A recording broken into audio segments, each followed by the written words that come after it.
Hey everyone, super excited to be here with you. It's Tuesday evening, 7 p.m. and I'm back with my FB Live to talk to you about a wonderful topic called turning your weaknesses into strengths. So I'm really looking forward to sharing my experience on this topic with you guys. As you all know, this is Nidhika Bahl, and I'm a celebrity life coach as well as a TEDx speaker and international best-selling author of the book The Queen of the Comeback. And I'm going to share some insights with you today on turning your weaknesses into strengths, and of course some insights from the stories of people that I interviewed in my book as well. So thank you, Abhay, for being here. It's always lovely to have you online. And to every other person who's logging in, thank you so much, all of you guys, for being here. So, let's just go straight into the topic today about turning your weaknesses. So the question is, what is your weakness and how do you determine it is actually true, right? So I think the first thing that I tell anyone is that, sometimes what you may think is your weakness may not necessarily be your weakness. And to ensure that what you think and what others think is the same, what we call you can do is a mirror test. Okay, so it's mirror to mirror. So very simply, you make a list of all your weaknesses as step one. Write down everything about yourself that you feel is, a weakness.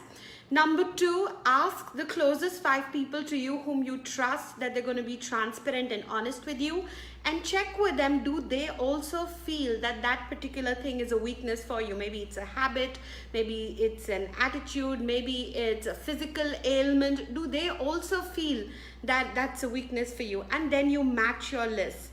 And in most cases, you'll be surprised to see that what you thought was your weakness was probably not even your weakness. And in certain cases where you thought you didn't really need any improvement, you would have, find an area which turns out to be the area where you actually need to do some work, right? So let's understand. I want you to reframe this word in your head, weakness, as an area of improvement. And I'll share a little story with you here. So when I was about 9 or 10 years old, I think, or maybe a little older, maybe class 7th, yeah, so about 11 years old, I had a bad lisp, so if you say it in Hindi, मैं तुतला के बोलती थी, right? So I had a very bad lisp, and my mom was very worried that, how is this going to ever get solved for my daughter? And she took me to a couple of doctors. She got me checked, and the doctors offered that you could, make your daughter go through an operation, or through a voice operation or a tongue operation to solve this problem. And she asked them that I don't want to, put my daughter under surgery. Is there another way out? And they suggested to her that, maybe you could put her into learning music or learning classical music, and that could solve the problem over the years, So the whole slight edge principle, where you do something every single day over a period of time, it can have a compounding effect, right? So the doctors suggested that maybe you could put her to learning music. Now, I was somebody who was very fond of dancing. I never really wanted to learn music. So I gave my mom a really, really hard time during those young years when she used to push me into learning music. So I learned Indian classical music for about 6 years, and I did what they call a Sangeet Prabhakar from Allahabad University. Even though I was never ever fond of singing, I learned music only because my mom kept pushing me. And I think what I'm going to share today is what my mom understood all the time. She knew that if my daughter has a certain weak area, that is her basically an area of improvement as well as an area of opportunity for her. And she was very clear that she was going to make it my biggest strength. And that's the reason, after I learned music, I never really became a singer. I still do not sing. If somebody asks me socially to sing, I'm the last person to sing. I'm the first person to dance. But because of that training of 6 years, into music, one of the things that happened very naturally for me was voice modulation and projection and throw in my voice. And today, as a life coach or a keynote speaker or a motivational speaker, I think one of the things that I use most is my voice. And the fact that I'm able to modulate it comes from my training in music, which was given to me because I had a lisp. So if you really look at it, today my biggest strength has come from my biggest weakness, which was having a lisp as a child. And all thanks to my mom. So every time I I get on the stage, or if I'm having a conversation, through the mic with everyone, and people come and say, Nidhika, you have a beautiful voice. And I'm like, I wish you knew who's behind this. And that's, of course, my mother. And, not just that, I think most of you even know that, I fought clinical depression for 6 years. Now, when I was on the medication for depression, one thing that happened very clearly for me was I come from a finance background, so I was into number crunching heavily. And the doctors told me that when we put you on medication, it's going to slow down your brain and you may not be able to carry on your career in number crunching anymore. And, you'll have to probably choose an alternative in terms of making money. Again, that was another moment of decision where it was very clear to me that, this is, so my biggest strength, my finance numbers are going to be my biggest weakness, because I could have not done any more number crunching, being on the medication with a slowed down brain. And I think, but I was determined that, I want to still make my own money and I want to still fund my own treatment. And that's how I started my media company initially, and I started expressing all the emotions that I had through my corporate films. So creativity, again, as I always tell people, if you're dealing with any emotional problem, any form of creative arts, whether it's painting, dancing, drawing, any kind of physical sport, or anything which allows you to express yourself in a way, can be very, very healing. So that's what I did. I started this company called Parallel Circles Entertainment, and we started creating, corporate films for big known brands. And again, when I started recovering out of my depression, almost in the 5th or the 6th year, when the medication stopped, I knew that I would never ever be able to go back to my financial career anymore. And I also knew that I had started my media company only because I wanted to, at that point in time, fund my treatment, which was very, very expensive, and also be financially independent at that time. So one of the things that happened for me was, what do I do now? Okay, and that's when the whole idea of turning into a life coach happened for me.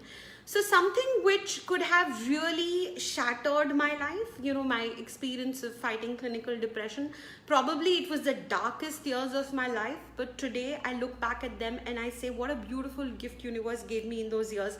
Because as a result of that, when I sit across the table with my clients, I completely understand what they are going through, and only because I have been there at some point myself. So when somebody shares, this is how I'm feeling, or I don't feel like taking a bath, or I don't know how I can't relate with people anymore in my life, or I'm having emotional challenges, financial issues, relationship issues, I have personal experience in every single problem that my clients have had.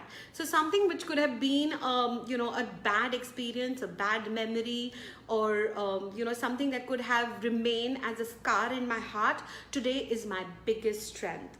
And not just for me, there are so many people out there who are using their weaknesses as biggest strengths. If you look at Richard Branson, he was born dyslexic, and he has built $8 billion businesses. So just think about it. So a child which was probably slow in learning skills is now built $8 billion businesses. If you look at, people, there's so many people out there, look at Lance Armstrong, discovered with testicle cancer, and he's still won so many World Cups in cycling, right? So I mean, what worse can it happen that a man with testicle cancer, I mean, imagine him cycling, how painful it must have been for him, but he turned it into his biggest strength.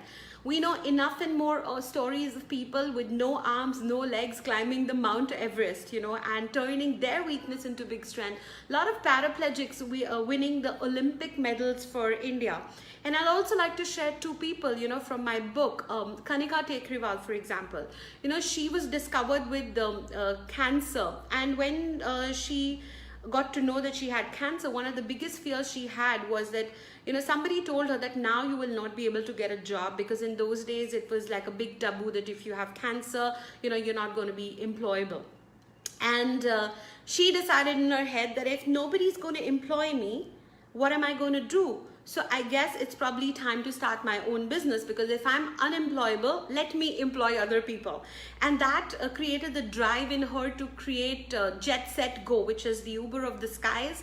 And Kanika today has the largest fleet of chartered planes, and she gives her planes on hire to celebrities and political leaders, religious leaders, business leaders, private jets. And it's Jet Set Go is like the Uber of the skies, right? So I mean, imagine a girl who was discovered with cancer, who was told she would not find a job, decided in her head that I'm going to use this opportunity to create jobs for other people, and she's gone and created such a massive company, as of course has been featured a couple of times in 30 under 30 in the Forbes list, and she's a complete rock star.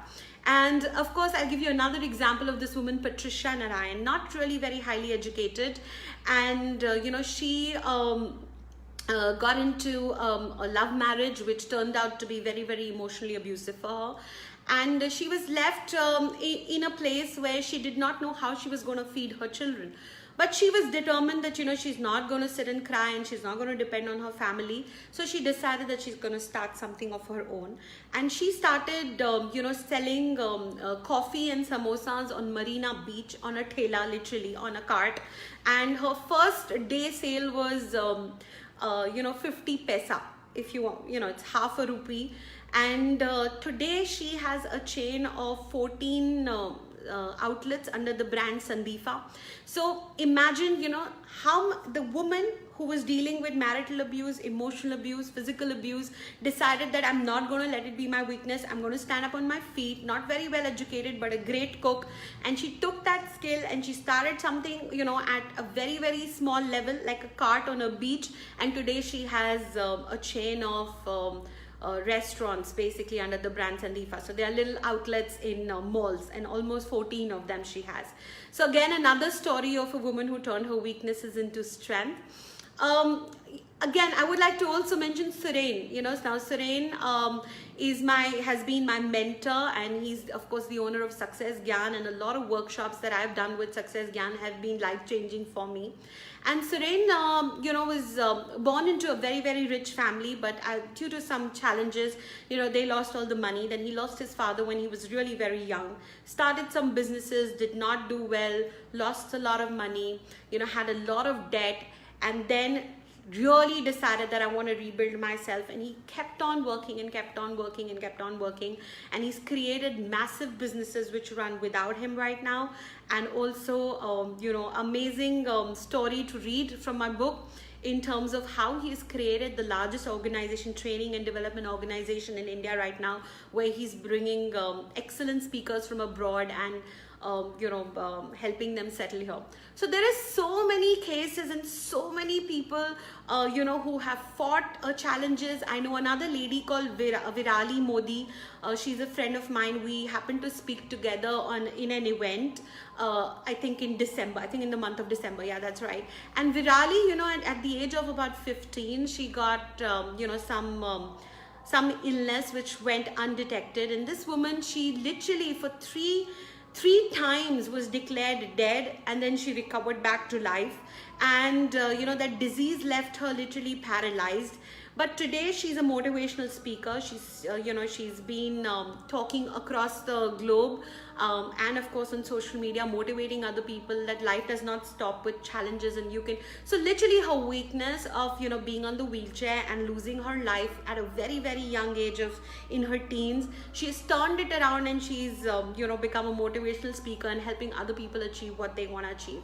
So there's so many more cases as well. I mean, I'm sure the list goes on. But the point I'm trying to make is that, if you feel something is an area of weakness for you, you don't want to stop looking at it as a weakness, and you want to start considering as your biggest opportunity to create something so beautiful out of it that you turn around and say that my biggest weakness was my biggest, golden opportunity to discover myself and find my life purpose and become who I am today. So that's what I wanted to share with you guys today. Thank you so much for everybody who logged in to watch this. Thank you, Dhani. Thank you, Jacket. Thank you, Nayan. Thank you, Anike. Thank you, Pervez. I saw all of you being logged in. Thank you so much for being here. If any of you would like to ask any questions regarding this topic, I'll be very happy to answer. Else, we will meet next Tuesday, 7 p.m. For another FB Live on a great topic. And I look forward to seeing you guys, because you know it's my favorite time of the week when I connect with all of you, right? So I guess no questions coming in, so we're all good to go, and I wish you guys an awesome week ahead. And remember, anytime you feel that something is missing in you, use it as an opportunity to grow yourself and become a beautiful person that you're meant to be, and follow your purpose, and live a beautiful life ahead. I love you guys. Bye bye.